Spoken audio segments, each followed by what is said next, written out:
안녕하세요. 저는 위케입니다. 반갑습니다. Nice to meet you all. Welcome back to my channel GK's UG Applicant Life. So I am VK. So available universities and field. You can find this universities and major that you want to apply in Study in Korea website. In university information file you can get whatever which universities are there and कौन सा major है वहाँ. फिर available universities कौन हैं, तो embassy track में दो है, जनरल एंड ओवरसीज़. उसमें टाइप ए है और टाइप बी है. उसमें टाइप ए में 24 इंस्टीट्यूट्स है एंड टाइप बी में 30 इंस्टीट्यूट है. कोटा है 86 स्कॉलर्स के लिए बैचलर्स डिग्री के लिए. सो एम्बेसी ट्रैक में ये है कि आप 3 डिफरेंट यूनिवर्सिटी चूज़ कर सकते हैं और सेम मेजर होना चाहिए और उसमें से एक यूनिवर्सिटी टाइप बी से होना चाहिए. और यूनिवर्सिटी ट्रैक में आप यूआईसी कोटा है and regional and associate degree है. उसमें 10 इंस्टीट्यूट है यूएससी के लिए और 30 इंस्टीट्यूट हैं regional and 3 institute for associate degree के लिए है. और टोटली समथिंग 51 स्कॉलर्स बैचलर्स के लिए, 9 स्कॉलर एसोसिएट डिग्री के लिए है. और आप चेक कर लेना, मैं डिस्क्रिप्शन में दे दूँगी, लाइक हाईलाइट करके सब कुछ दे दूँगी. एम्बेसी में इंडिया के लिए कितना है, तो 2 है जनरल के लिए और ओवरसीज़ के लिए नहीं है इंडिया के लिए. और फिर एम्बेसी ट्रैक हम यूनिवर्सिटी ट्रैक में तो यूआईसी के लिए बहुत सारे हैं. मतलब सो यूनिवर्सिटी ट्रैक में यूआईसी के लिए 8 यूनिवर्सिटीज़ हैं बैचलर्स डिग्री के लिए और 2 एसोसिएट डिग्री के लिए.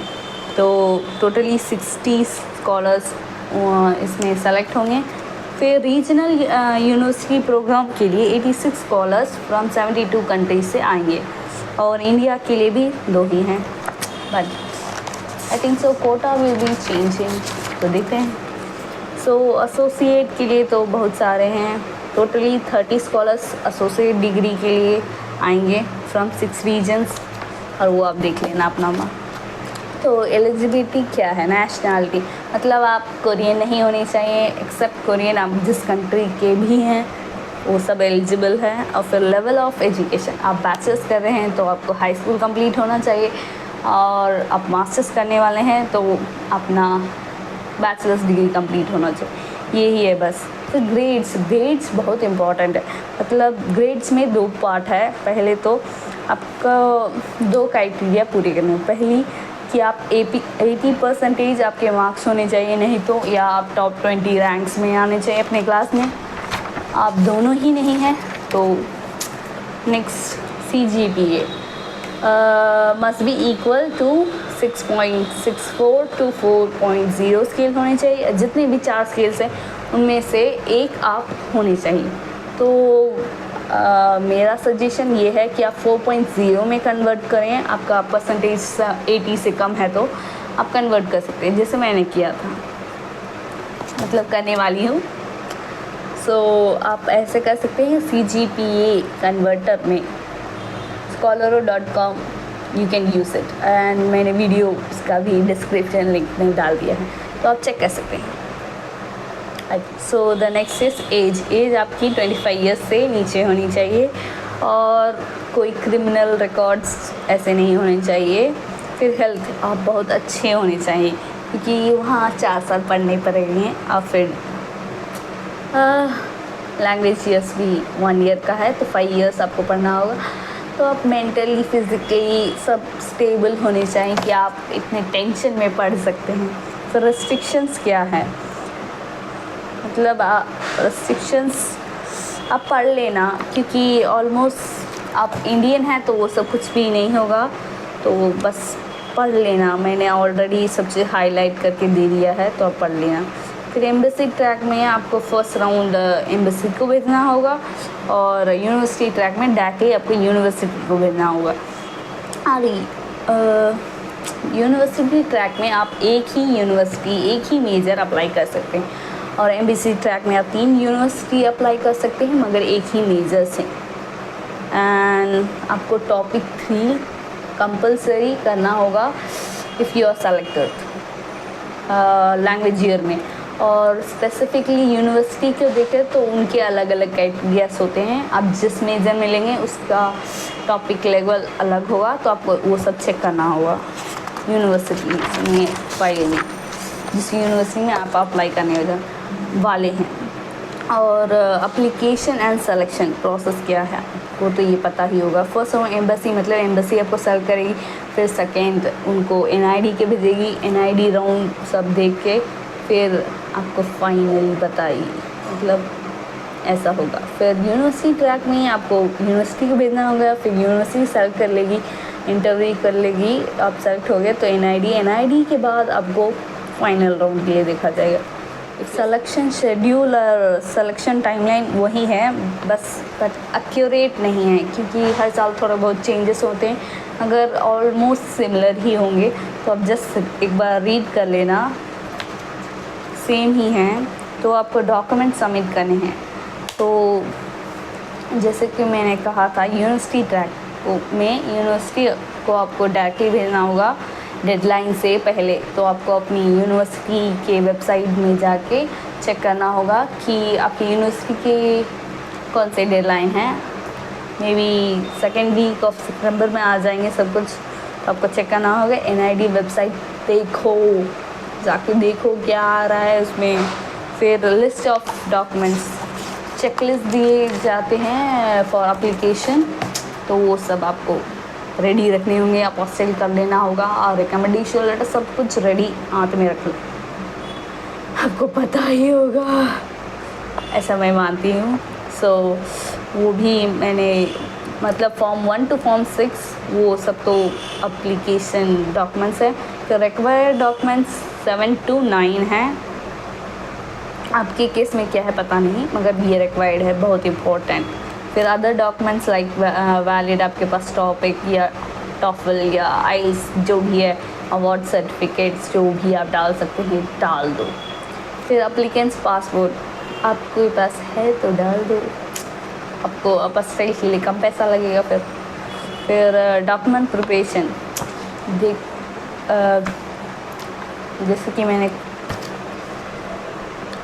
ऑल द डॉक्यूमेंट्स मतलब सारे डॉक्यूमेंट्स इंग्लिश या कोरियन में ही लिखने होंगे। आपके हैंड सिग्नेचर्स होने चाहिए। जब आप कंप्लीट कर लेंगे तो नीचे होगा तो आपको वो सिग्नेचर करना होगा। If you not dead number of documents आपको कितने सबमिट करने। एम्बेसी है तो आपको 4 सेट्स प्रिपेयर करने होंगे।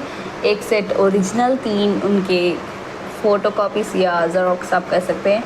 और यूनिवर्सिटी ट्रैक के लिए तो एक ही है, that's it. So required documents में आपको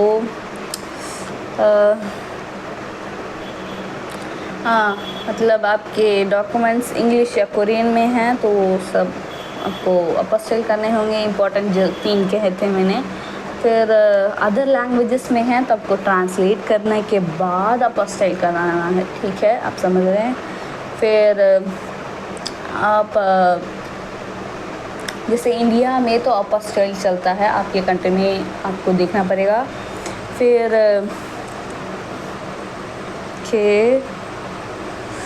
हाँ, तो फर्स्ट राउंड के एप्लीकेशन प्रोसेस में आपको क्या करना है, मतलब आपके डॉक्यूमेंट सबमिटेड कोरियन में होने चाहिए, इंग्लिश में। तो हमारे लिए तो इंग्लिश ही बेस्ट ऑप्शन है। सो आपको एम्बेसी ट्रैक से कर रहे हैं तो आपको अपने एम्बेसी में डालना होगा। यूनिवर्सिटी कर रहे हैं तो डायरेक्ट यूनिवर्सिटी में दीजिए। फिर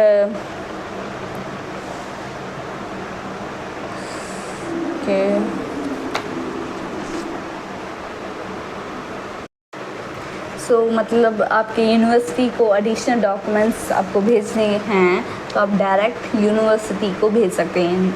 एनआईडी को भेजने की ज़रूरत नहीं है, जस्ट यूनिवर्सिटी को भेज। और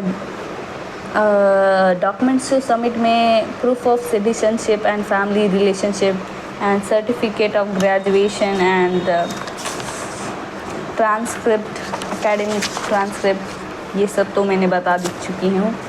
सो डॉक्यूमेंट्स तो ये सब भी मैंने बता दिया। Things to check before submitting to the university और एम्बेसी ट्रैक। तो आपका जिस भी यूनिवर्सिटी को आप भेज रहे हैं उसका official name of the university and department you should write properly. मतलब आपको सही से, गलत हुआ तो प्रॉब्लम हो सकती है, आई थिंक सो। और फिर आपको सिर्फ यूनिवर्सिटी इंफॉर्मेशन फाइल में जितने भी यूनिवर्सिटी हैं उनके ही आपको चूज़ करना है। किसी और यूनिवर्सिटी के चूज़ करके आपने डाला तो you are disqualified. Okay, so applicants का नाम इंग्लिश में मैच करना चाहिए आपके पासपोर्ट में। मतलब आपके पास है तो ठीक से डालना, बहुत इम्पॉर्टेंट चीज़ है वो, क्योंकि वीज़ा डिले हो सकता है। So that's it. और फिर आपके एप्लीकेशन में जितने भी डॉक्यूमेंट्स अरेंज कर रहे हैं वो एप्लीकेशन चेकलिस्ट के ऑर्डर में होने चाहिए, नहीं तो वो भी कुछ प्रॉब्लम हो सकती है। और आपको नंबर और लेबल करना होगा इस डॉक्यूमेंट में टॉप राइट, यहाँ हमको डालना पड़ेगा पिक्चर। सो उसका एग्जांपल उन्होंने डॉक्यूमेंट्स गाइडलाइंस में सब कुछ दे दिया है, मैं डिस्क्रिप्शन में भी डाल दूँगी। फिर A4 शीट साइज़ में ही होनी चाहिए आपके डॉक्यूमेंट्स। मतलब A4 शीट से ज़्यादा बड़ा है तो आपको फोल्ड करके डालना है, कम है तो ऐसे ही डाल दो, A4 शीट साइज़ में ही डालो, बस दैट्स द बेस्ट।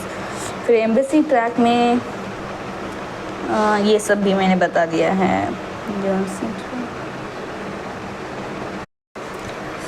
आपको किस बेसिस पे ज़्यादा सेलेक्ट करेंगे, मतलब आप क्वालिफाइड हैं कि नहीं, तो आपकी सिटीजनशिप और level of education, academic grades और ये सब कि आप प्रोग्राम के लिए फ़िट भी है कि नहीं, बस ये चेक करें। आपके डॉक्यूमेंट्स और इंटरव्यू से भी आपको जज किया जाएगा। आपको एक्स्ट्रा एडिशनल पॉइंट्स मिल सकते हैं इफ़ यू हैव टॉपिक आइल्स, उसका तो पॉइंट्स डाल के रखा है, तो आप जस्ट चेक कर लीजिए। आपके पास नहीं है, ये ऑप्शनल डॉक्यूमेंट्स है, तो आपको ज़्यादा चिंता करने की ज़रूरत नहीं, क्योंकि after you selected you have 1 year of Korean language, so you can check it. Okay, तो नहीं है तो आपके personal statement and study plan review करे जाएंगे। फिर मतलब प्रेफरेंस किस किस को देते हैं ज़्यादा, तो ओवरसी कोरियंस को ज़्यादा देते हैं। फिर लो लेवल के फैमिली या अंडर प्रिविलेज्ड बैकग्राउंड से आने वाले स्टूडेंट्स और जिसके पास हाई स्कोर ऑफ टॉफल या आइल्स है उनको भी प्रेफरेंस देते हैं, ऐसा लिखा है। फिर natural science and engineer department के लोगों के लिए इन रीजनल यूनिवर्सिटीज़ में ज़्यादा प्रेफरेंस है। फिर national competitions on technical skills, उन सबको ज़्यादा वैल्यू दिया जाता है जब उनको डॉक्यूमेंट्स अप्लीकेंट्स को चेक कर रहे हो तो फाइनल अनाउंसमेंट कब होता है। मतलब एम्बेसी ट्रैक में तो दिसंबर एंड तक यूनिवर्सिटीज़ आपको बता देती है कि ये आप सेलेक्ट हो चुके हैं या नहीं। फिर INIDD फाइनल कैंडिडेट्स के लिस्ट ऑफ एप्लीकेंट्स के नाम उनके वेबसाइट पे डालते हैं www.studyinkorea.go.kr में, वेबसाइट में सब कुछ लिस्ट होता है, तो आप चेक कर सकते हैं। फिर इम्पॉर्टेंट नोट्स रिकॉर्डिंग सक्सेसफुल हैं, वो तो सक्सेसफुल कैंडिडेट्स के लिए हैं, तो वो ज़्यादा कुछ नहीं है हमारे लिए, बस पढ़ लेना एक बार। फिर स्कॉलरशिप इंफॉर्मेशंस है, मतलब बैचलर्स के लिए 5 to 7 years है और 1 year ऑफ कोरियन लैंग्वेज, और आपका मेजर ईयर कितना है आपको कंप्लीट करने में वो आपको देखना पड़ेगा। फिर एसोसिएट के लिए 3 to 4 years है। फिर इफ़ यू हैव टॉपिक 5 और 6 तो आपको बहुत मतलब विद इन 6 month आपको टॉपिक 5 और 6 आ गया, तो आपको रिमाइनिंग 6 month आपको मेजर्स आप जाके स्टार्ट कर सकते हैं नेक्स्ट 6 month। और स्कॉलरशिप बेनिफिट्स तो बहुत सारे हैं, मतलब आपको फ़्लाइट आने के लिए जाने के लिए होगा। फिर सेटलमेंट अलाउंस मिलेगा, मंथली अलाउंस मिलेगा, और कोरियन लैंग्वेज ग्रांट भी मिलेगा। फिर डिग्री कंप्लीशन ग्रांट मिलेगा, फिर मेडिकल इंश्योरेंस भी NID आपको पूरी करती है, लैंग्वेज ट्रेनिंग फ़ी भी और ट्यूशन भी, इतना सब दे रही है। सो आप देख लेना। फिर कॉन्टैक्ट इन्फॉर्मेशन भी है NID का और यूनिवर्सिटीज़ का, you have to check that. And फिर अदर यूज़फुल वेबसाइट्स भी हैं, आप चेक कर सकते हैं, या लर्निंग कोरियन या वीज़ा प्रोसेस, ये सब है, आपको जस्ट चेक करना होगा। फिर GPA कन्वर्शन टेबल है, जैसे कि मैंने अपना अभी कन्वर्ट किया है परसेंटेज इंटू 4.0 स्केल, तो मेरा 3.67 आया था। देन आई 93%, मतलब 100 पॉइंट स्केल में देखे तो मेरा 93% है। फिर contact of Korean embassy India का भी है, अब जाके चेक कर सकते हैं, हाईलाइट कर दिया है मैंने। फिर कॉन्टैक्ट यूनिवर्सिटी स्टाफ भी है, मतलब किस यूनिवर्सिटी के किस स्टाफ को आप मेल या ईमेल, कुछ भी डाउट है या आपको ज़्यादा कुछ जानना है